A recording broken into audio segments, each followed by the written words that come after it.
일본 도쿄전력이 방사능 오염수를 방수하기 위해 시운전을 하면서 많은 논란을 낳고 있습니다.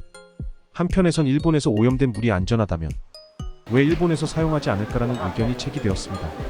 오히려 이런 의견에는 일본 정부는 방사선에 노출되는 것은 바람직하지 않으며 상당한 조율과 시간이 필요하다며 부정적인 입장을 취했습니다. 일본 환경단체, 일반 시민 및 전문가들이 제출한 서면 의견에 따르면 다액 종제거 장치인 알프스가 처리한 물이 안전하다면 공무원, 국회의원 및 도쿄전력 사원들이 마셔보기를 바란다는 의견이 일본 내부에서도 나왔습니다. 또한 알프스에서 처리한 물을 생활용수로 재사용하여 안전성을 확인하는 것은 어떨까라는 의견이 제시되었습니다. 그에 따라 경제산업성은 알프스로 처리한 물을 트리튬 규제 기준에 부합하도록 물과 희석하면 마셔도 방사선으로 인한 건강 영향은 없다고 강조했습니다. 그러나 국제방사선방어위원회가 1977년에 발표한 개인의 방사선 노출을 최소화하기 위해 방사선 노출을 피하는 관점에서 보면 생활용수로 사용하는 것은 바람직하지 않다고 덧붙였습니다. 이로 인해 일본 원자력 시민단체들은 오염된 물을 10만 톤 울트라 대형 탱크에 저장하거나 시멘트와 모래와 혼합하여 코체로 저장하는 몰타르 응고 방법을 제안하기도 했습니다. 또한 방사성 물질을 제거한 후 희석된 오염된 물이 안전하다면 근처의 후쿠시마 2호 원자력 발전소를 포함한 일본 다른 곳에 저장할 수도 있다는 의견도 있습니다.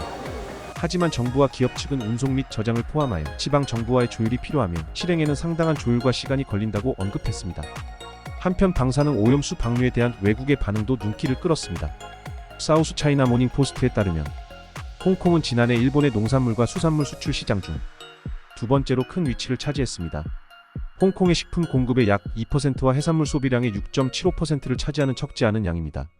일본이 해양으로 방사성 폐기수를 방류하는 논란이 제기되면서 홍콩 관련 정부 기관은 환경 문제에 크게 관심을 가지고 있습니다. 환경장관은 국제적 합의 없이 방사성 폐기수를 바다에 방류하려는 일본의 계획이 진행되면 일본 식품 수입이 제한될 것이라고 경고했습니다.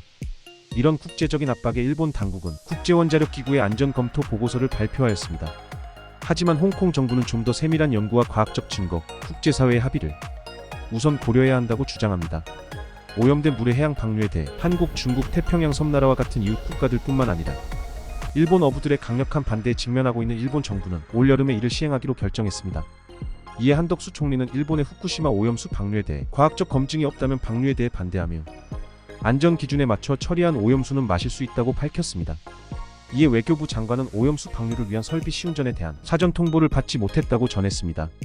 한덕수 국무총리는 국민의 건강과 안전을 최우선으로 삼으며 과학적 기준에 맞춰 처리된 오염수는 직접 마실 수 있다고 말했습니다.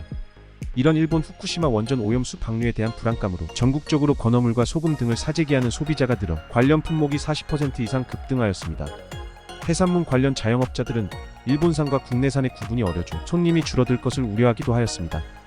도움이 되셨다면 구독과 좋아요 부탁드립니다.